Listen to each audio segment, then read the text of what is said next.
Mapagpalang araw sa inyo mga kalapatid. So, abang-abang tayo ng mga kalapate. At nagtos tayo or nagsampa tayo kagabi. Umingan, Pangasinan ng hagis nga. Nasa 80 kilometers na siguro yun. Mahigit. So, hindi ako sure ano. Pero di ko kasi napansin sa forecast. Nag-forecast tayo, 9:26 pa uwian. Nasa 1.2 na lang speed pababa, 9.26. So 9.24 na tayo, nag-aabang na tayo. So 8.40 nga pala, pinakawalan ng club nga natin sa Umingan, Pangasinan. At medyo malulam or pangit yung panahon. So buong Nueva Ecija yata, ganun ano. Hanggang nakarating na sa Pangasinan, pangit pa rin yung panahon. Malulam kasi dito na medyo umaambon-ambon kanina. So ngayon okay naman na, pero yung lulam niya talagang halos buong paligid makikita nyo talagang malulam na malulam. So kasama ko si Boss Tunying, ayan nag-aabang. So may isa na kami, may isa na raw kami. Ayan nakita nyo naman yung panahon no? Talagang medyo umaambon pa ngayon ulit, umambon na naman ulit. Ayan, tingnan mo nga kung may bumaba na. So ayun nga, may isa ng araw. Nasa 1.2 plus pa yung speed nun kung sakaling sa amin nga yun. Or kung nagparonda lang naman yung kapitbahay, na-fake tayo. Pasok, pasok! Ayan, abang-abang tayo. So, kaya lang naman namin inoorasan ng ganito guys para nakikita namin yung kung sino yung consistent or kung sino yung umuwi ng tama or umuwi sa oras. So, kasi palayo na ng palayo. Gusto namin makita kung sino yung mga pwedeng pangsali sa mga sprint race, pan race, yung mga grand pooling. So yun, kaya kami nag-ooras. Kagandahan naman dito, malalaman nyo talaga yung kalapate. Mahirap naman kasi manghuhula kayo. Kung marami tayong pera, pwede natin isali lahat. Pero kung katulad namin na small fancier lang, talagang ganyan diskarte namin. Pinipili namin kung sino yung mga unang umuwi, yung consistent na laging unang umuwi, yun lang ang sinasali namin. So yung mga medyo late umuwi, hindi talaga namin sinasali yun. Ano? Sa derby na namin sinasali, lalo na kung young bird, naka young bird category or naka young bird ring. Obligado sinasali namin yun kahit na mapapansin namin na mabagal umuwi. Isasalit-sasali pa rin namin yun. Pero pagka mga ganyan na pan race, sprint race yung tatargetin natin, kailangan natin yung consistent na laging unang umuwi. Halimbawa yan, pang-6 na hagis na yata yan, pang-7. So may dalawang laging unang umuwi doon, yung blue bar saka yung batik nga natin. Laging yun ang unang umuwi. So may chance na yun lang ang isali natin kasi nagsasalit-salit yung dalawa na yun ano? Minsan yung blue bar yung una, susunod yung batik. Alam natin na talagang pinipilit nilang mauna or nag-uunahan silang umuwi. Kasi sa pan race, sprint race, grand pooling, so lamang ka na pagka mabilis yung ibon mo, yung mga unang lap na yun, yung mababa, yung mga malalapit na yan. Kasi yung grand pooling dito sa amin, talagang sobrang lalayo.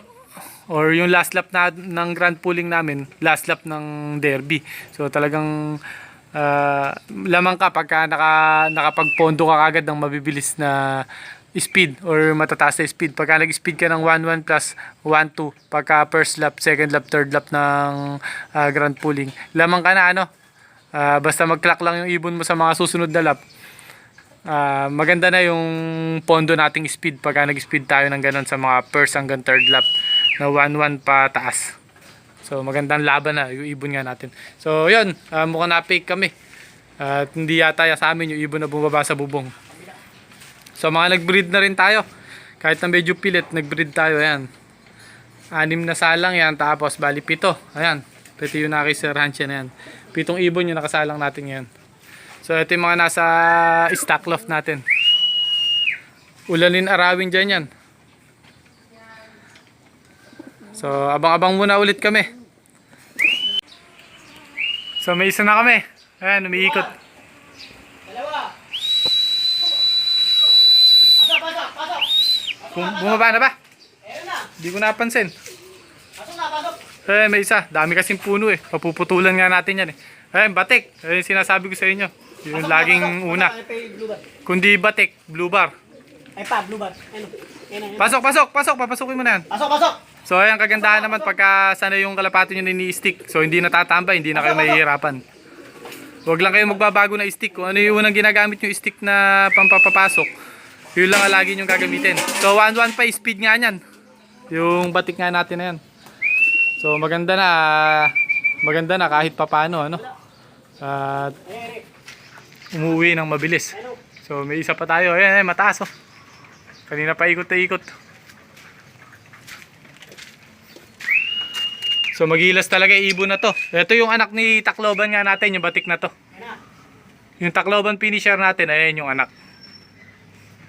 So kung di una, pangalawa lagi siyang umuwi sa 7 hagis nga or sa 7 training na ng club natin. So abang-abang pa tayo sa ibang ibon. So may 5 pa tayo inaabangan. So may bababa na raw na isa. Pasok na, pasok. So ayan, sabay. Ay isa, ay dalawa singsing. O papasukin mo na yan, papasukin mo na. Pasok na, pasok. Pasok. Pasok na, So pasok. malabo. Ayun.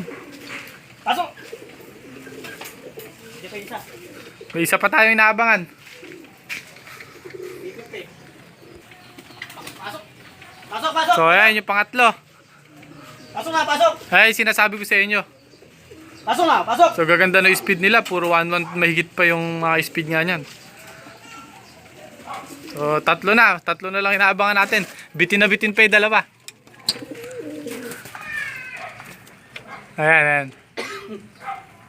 Etong dalawa naman nating bluebird na to, kapatid sa nanay ng Tacloban finisher nga natin. Yung nanay ng Tacloban finisher natin, nanay din na to, kaso magkaiba ng tatay. Ayan. So magkapatid, ayan, galing sa wana, ayan. Pero sinasampa natin. Walang pahipahinga, pag mawawala. So mahirap babyhin yung ibon, ano? Dahil palakasan nga yan, pabilisan.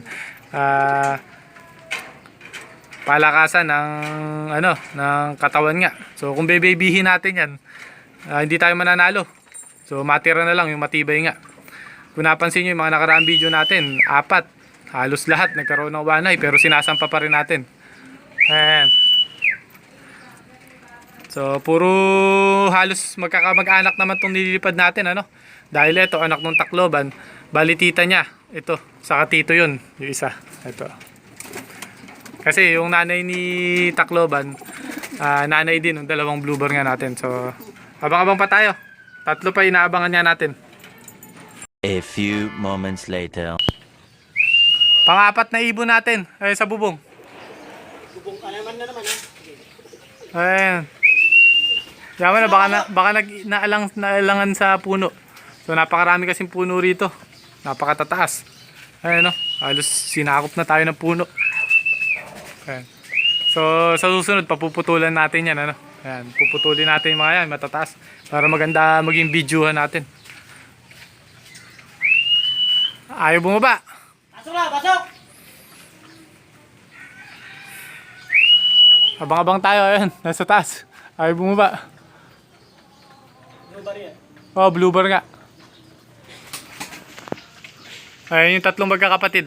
Yung 3 magkakapatid na kapatid ni Tacloban natin. Kompleto na. Ito yung isa. Ayun sa taas. Bali 2 na lang inaabangan natin. Isang batik, saka isang choco. Yung 2 sobrang bata nga nating ibon. Isang 2 months, isang 3 months na nililipad nga natin. So alam kong medyo mahihirapan yun yan. Dahil nakita nyo naman yung panahon. No? Sobrang lulam. Umaambon pa. Pero pagka nakalusot sila ngayon, sigurado sa mga susunod na hagis, kayang-kaya na. Bebasicin na nila dahil sanay na silang lumilipad ng umaambon or umuulan. At may training naman tayo dun, ano? Dahil kung napansin nyo yung mga nakaraang video natin, pagka nagpa-ronda tayo, umuulan. So ito yung isa, Anthony, papasukin mo na. Pasok na, pasok. Pasok. Ayan. Pasok na, pasok. Last 2 na lang, ano? Pasok, pasok. Napakagilas talaga ng mga lahi ng Tacloban natin na yan. Kahit papano talagang mabibilis Pasok, umuwi. pasok. Okay. Pasok. So ayan. Update ko na lang kayo pag nakauwi yung 2, ano? Ayan, magkakapatid yan. Ito. Kapatid nila sa nanay, yung Tacloban nga natin. Ayan, saka ito. Ito naman, anak ng Tacloban natin. So, kumpleto na yung apat na magkakalahi. So, dalawa na lang inaabangan natin. 2,000 years later. Kumpleto na nga tayo guys. Ayun yung isa. Tapos ito yung kauli-ulihan, yung pinakabata nga natin, yung 2 months old na masililay natin to. Galing to kay sa tropa natin, kay Sir Molo. Ayan. So, pinapapak niya. Nagmumukbang siya ng ano, ng oregano juice. Ay, ng dahon ng oregano. Ayan, nagmumukbang. So, kaya napakatibay. Kahit bata eh. Ayan, kinakain yung oregano juice. Oh. Ay, oregano leaf. So, ayan, kumpleto tayo. 6, umingan. So, hindi naman siya nakatop dahil 10.06 yung cut-off natin. 10.02. Saka natin siya napauwi. Ibig sabihin, 700 pa speed.